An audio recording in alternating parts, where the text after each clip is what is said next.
Hello HSC কমার্সের স্টুডেন্টরা, সেটা হোক 27 ব্যাচ, সেটা হোক 28 ব্যাচ। সো তুমি ম্যানেজমেন্ট যখন পড়তে যাবা, ম্যানেজমেন্টের সবচেয়ে ইম্পর্টেন্ট যে পার্ট সেটা হচ্ছে গিয়ে ব্যবস্থাপনার নীতি। এখন ব্যবস্থাপনার নীতি 14টা মুখস্থ করা আমাদের স্টুডেন্টের জন্য খুব বেশি প্রবলেমেটিক হয়ে যায়। সো আজকের এই একটা টেকনিক বলে দিব এবং এই একটা টেকনিক দিয়ে তুমি 14টা নীতি খুব সহজে নোমেনিকলি মনে রাখতে পারবা। হাই, আমি বাহাদুর হৃদয় পড়াশোনা করছি ঢাকা বিশ্ববিদ্যালয়ে বিএসএ। বিগত 4 বছর কমার্সে প্রায় লাখখানেক শিক্ষার্থীর একাডেমিক অ্যাডমিশনের জার্নির অংশ হয়েছি। চলো আজকে আমরা ব্যবস্থাপনার নীতি খুব সহজে শিখি। তো ব্যবস্থাপনার 14টা নীতি আছে। আমাদের হেনরি ফেলকে বলা হয় ব্যবস্থাপনার জনক। হ্যাঁ, তিনি হচ্ছে প্রশাসনিক ব্যবস্থাপনার জনকও। হ্যাঁ, তার পাশাপাশি শিল্পের কার্যাবলীকে তিনি 6 ভাগে ভাগ করেছিলেন, ব্যবস্থাপনার কার্যাবলীকে তিনি 5 ভাগে ভাগ করেছিলেন। সো অনেকগুলো তথ্য আছে তার বিষয়ে। হ্যাঁ, যদিও বর্তমানে তাকে আধুনিক ব্যবস্থাপনার জনক বলা হয় না, আধুনিক ব্যবস্থাপনার জনক বলা হয় মূলত পিটার এফ ড্রাকারকে। এই ধরনের কোশ্চেনগুলো বিশেষ করে অ্যাডমিশনে আসে। সো হেনরি ফিওলের ব্যবস্থাপনার 14টা নীতি আমাদের এসএসসি লাইফের জন্য যেমন ইম্পর্টেন্ট, ঠিক তেমনই অ্যাডমিশনের জন্য আমাদের জন্য ইম্পর্টেন্ট। সো 14টা নীতি কিভাবে খুব সহজে মনে রাখা যায় সেই জিনিসটা আজকে আমরা শেখার ট্রাই করব। আসো, 14 নীতি খুবই ইজি, খুবই ইজি। দেখো, তাহলে আমরা একটা শর্ট ট্রিক শিখছি আজকে, তাই না? দেখো, তো তোমাদের সবার একটা একটা কি আছে বাসায়? আপা আছে, বড় বোন। হ্যাঁ, তো আপা উদ্যোগ নিয়ে সাম্যতা রক্ষা করে একাই শৃঙ্খলা মেনটেইন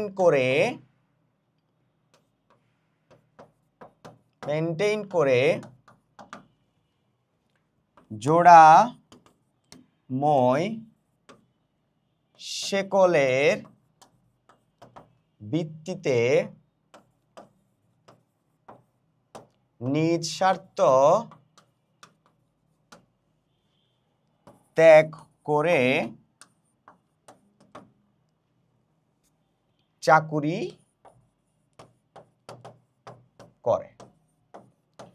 এই হচ্ছে গিয়ে আমাদের কি তোমার মূলত শর্ট ট্রিকটা।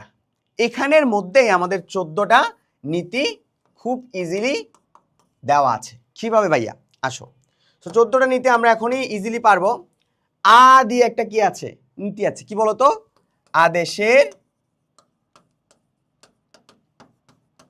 ঐক্য নীতি। পা দিয়ে একটা নীতি আছে। পা দিয়ে কি হবে বলতো? পারিশ্রমিকের নীতি। উদ্যোগ দিয়ে ডিরেক্ট একটা নীতি আছে, হচ্ছে উদ্যোগের নীতি। সো এই নি দিয়ে আবার দুটো নীতি আছে, একটা হচ্ছে নিয়মানুবর্তিতার নীতি, আরেকটা হচ্ছে নির্দেশনার ঐক্য নীতি। ঠিক আছে? সাম্য দিয়ে কি বলতো? সাম্যের নীতি। হ্যাঁ, তারপর হচ্ছে ক। এই ক দিয়ে, করেতে ক দিয়ে মূলত 3টা নীতি হয়। কয়টা নীতি হয় ভাইয়া? 3টা নীতি হয়। একটা হচ্ছে কেন্দ্রীকরণ ও বিকেন্দ্রীকরণ নীতি, যদিও বিকেন্দ্রীকরণ নীতি হেনরি ফলের প্রদত্ত নীতি নয়। সো কেন্দ্রীকরণ ও বিকেন্দ্রীকরণ নীতি, কার্য বিভাজন নীতি এবং কর্তৃত্ব ও দায়িত্ব নীতি, টোটাল 3টা।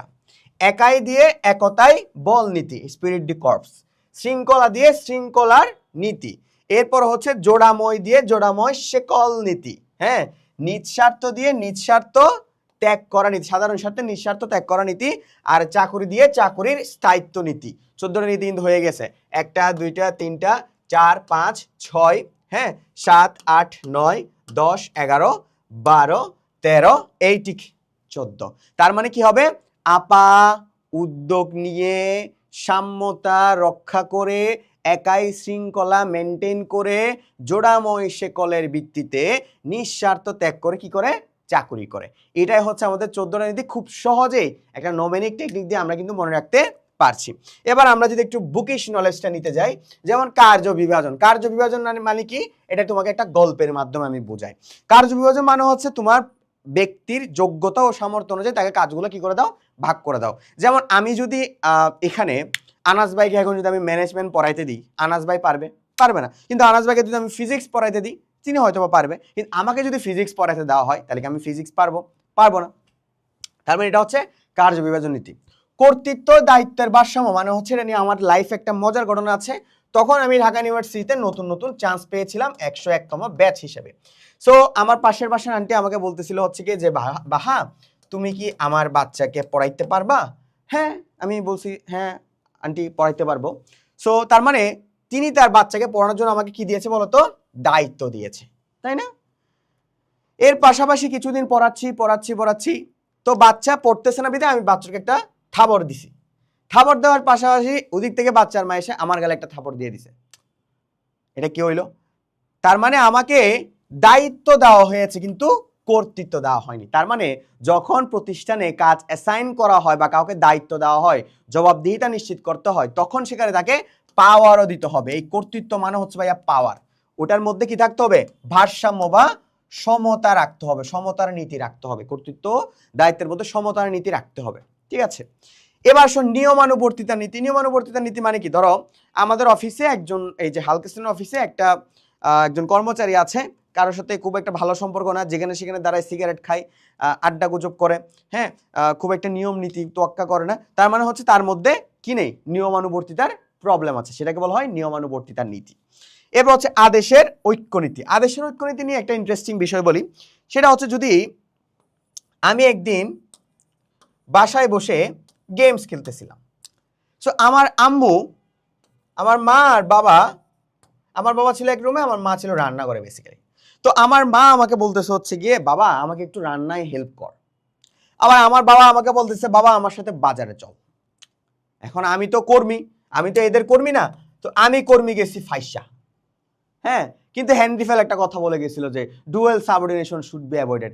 একই টাইমে একই ব্যক্তিকে অনেকগুলা কাজ অ্যাসাইন করা যাবে না। তার মানে আমার মা বলতেছে, আমার তো বস দুইটা, আমার মা বলতেছে কি বাজারে যা, রান্না করে হেল্প কর, আমার বাবা বলতেছে বাজারে যা। তার মানে কখনো কোনো প্রতিষ্ঠানে আদেশের ঐক্যনীতি রাখতে হবে। আদেশের ঐক্যনীতি যদি ভঙ্গ হয় সে প্রতিষ্ঠানে বিশৃঙ্খলা হয়ে যাবে। কারণ একটা কথা আছে, ডুয়েল সাবঅর্ডিনেশন শুড বি অ্যাভয়েডেড। একই সময়ে একই কর্মীকে যদি দুজন ব্যক্তি আদেশ দেয় তাহলে সে কোনোটাই ভালো মতন করতে পারবে না।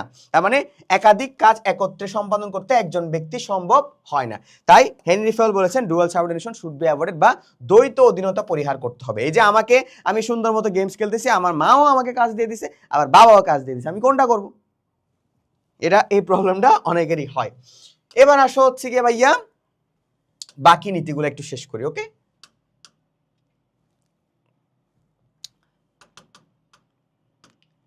আচ্ছা, বাকি নীতিগুলো হচ্ছে গিয়ে নির্দেশনার ঐক্যনীতি। নির্দেশনার ঐক্যনীতি মানে হচ্ছে গিয়ে পূর্ববর্তী নির্দেশনার সাথে পরবর্তী নির্দেশনার একটা কি থাকতে হবে? ম্যাচিং থাকতে হবে, ঠিক আছে?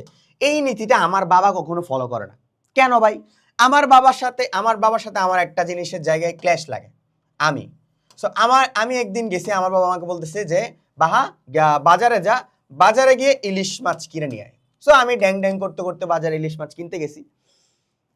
ইলিশ মাছ কেনা প্রায় শেষ, ওই মুহূর্তে আমার বাবা আমাকে বলতেছে না ইলিশ মাছ খাবো না, গরুর মাংস খাবো। তার মানে আমার বাবা পূর্ববর্তী নির্দেশনার সাথে পরবর্তী নির্দেশনার কি রাখেনি? মিল রাখেনি। আর একটা প্রতিষ্ঠানের মধ্যে পূর্ববর্তী নির্দেশনার সাথে পরবর্তী নির্দেশনার অবশ্যই মিল থাকতে হবে, নাহলে বিশৃঙ্খলা হয়ে যাবে। এরপরে সাধারণ স্বার্থে নিঃস্বার্থ বিভাজন বা বিসর্জন নীতি। এই জিনিসটা হচ্ছে আমার একটা আঙ্কেলের উদাহরণ দিয়ে তোমাকে আমি শেখাই। সো আমার আঙ্কেল হচ্ছে গিয়ে একজন রেলওয়ে কর্মকর্তা। হ্যাঁ, রেলওয়ে কর্মকর্তা। সো তিনি হচ্ছে গিয়ে ব্ল্যাকে টিকিট বিক্রি করে দেন, বুঝতে পেরেছ? তো রেলওয়ে টিকিট হচ্ছে গিয়ে মূলত 350 টাকা। হ্যাঁ, তো তিনি 200 টাকা দিয়ে রেলওয়ে টিকিট বিক্রি করে দেন। তার মানে তিনি সাধারণ স্বার্থে ব্যক্তি স্বার্থ বিসর্জন দেয়নি, তিনি তার ব্যক্তি স্বার্থকেই বেশি কি করেছে? প্রায়োরিটি দিয়েছে। প্রতিষ্ঠানের স্বার্থকে তিনি কি দেননি? প্রায়োরিটি দেননি। কারণ এই টিকিটগুলো তো তার কেনা, এগুলো তো সরকারের, ঠিক আছে? তার মানে প্রতিষ্ঠানের মধ্যে ব্যক্তি স্বার্থের ঊর্ধ্বে সাধারণ স্বার্থ বা প্রতিষ্ঠানের স্বার্থকে গুরুত্ব দিতে হবে। এবার হচ্ছে পারিশ্রমিক বা নিউমারেশন নীতি। এটা হচ্ছে গিয়ে কর্মীকে অবশ্যই, আমাদের হাদিসে আছে হযরত মুহাম্মদ সাল্লাল্লাহু আলাইহি ওয়াসাল্লাম বলেছেন কর্মীর পায়ের মানে মাথার ঘাম পায়ে পড়ার আগ পর্যন্ত বা গায়ের ঘাম শুকানোর আগ পর্যন্ত তাকে তার পারিশ্রমিক দিয়ে দাও। সেক্ষেত্রে হচ্ছে কর্মীকে অবশ্যই তার পারিশ্রমিক দিয়ে দিতে হবে, যেটাকে আমরা পারিশ্রমিকের নীতি বলছি। কেন্দ্রীকরণ ও বিকেন্দ্রীকরণ নীতি, এই জিনিসটা একটু বলি।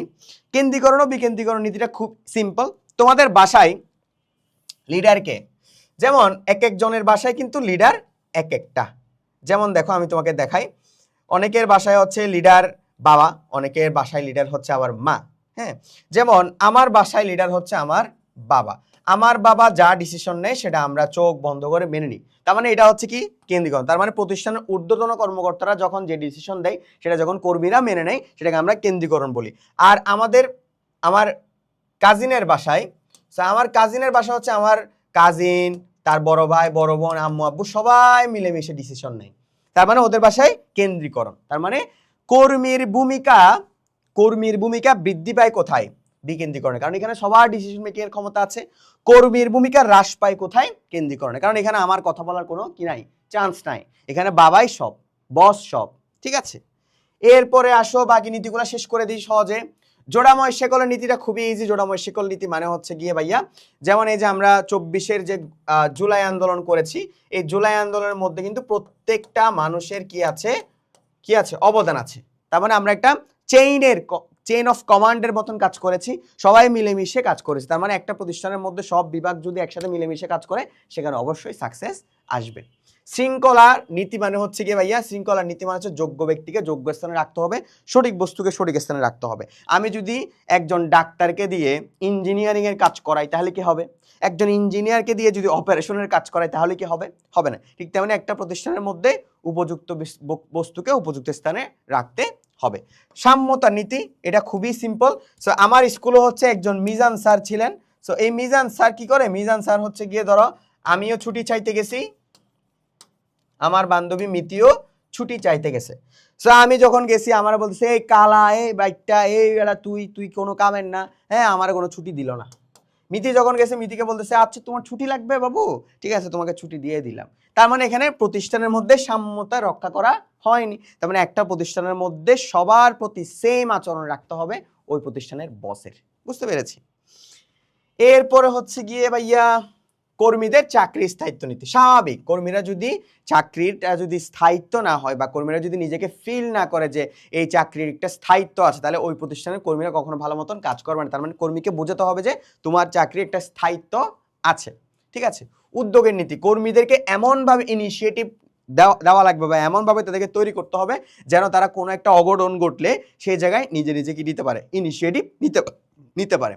একতাই বল নীতি মানে ইউনিটি স্ট্রেংথ মানে বোঝাচ্ছে হচ্ছে গিয়ে মূলত প্রত্যেকটা বিভাগ মিলে একই উদ্দেশ্যে কাজ করব। যেমন আমি যদি বলি একতাই বল নীতি মানে ধরো তোমার এসএসসিতে তুমি ধরো জিপিএ 5 যদি তুমি পাইতে চাও, তাহলে তোমার প্রত্যেকটা subject, management, accounting, marketing, finance, Bangla, ICT, প্রত্যেকটা সাবজেক্টের সমান গুরুত্ব দিয়ে এগিয়ে যেতে হবে। This is unity of strength.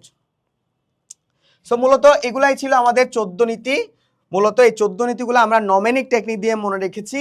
এবং তোমরা যারা ভাইয়া 27 ব্যাচ এবং 28 ব্যাচের স্টুডেন্ট আছো, প্লিজ এরকম যদি মজায় পড়াশোনা করতে চাও তাহলে তোমার জন্য বেস্ট হবে আমাদের এই যে কমার্সের 28 ব্যাচের একাডেমিক টু অ্যাডমিশন কোর্সটা।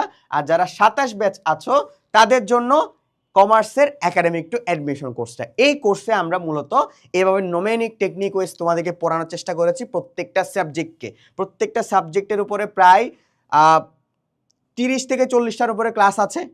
তার পাশাপাশি ইন টোটাল 500+ ক্লাস দিয়েছি, যেখানে test paper solving class, board question solving class, অ্যাডমিশনের class. So 28 batch enroll the course and 27 batch তোমরা তো অলরেডি এনরোল আছো প্রায় আমাদের সাথে, অনেকজন প্রায় 1000, 2000, 3000 স্টুডেন্ট আমাদের সাথে আছে। তোমরা যারা এখনো কিনো নাই দ্রুত কোর্সটি এনরোল করে নাও। সবাই ভালো থাকবা, সুস্থ থাকবা। আসসালামু আলাইকুম।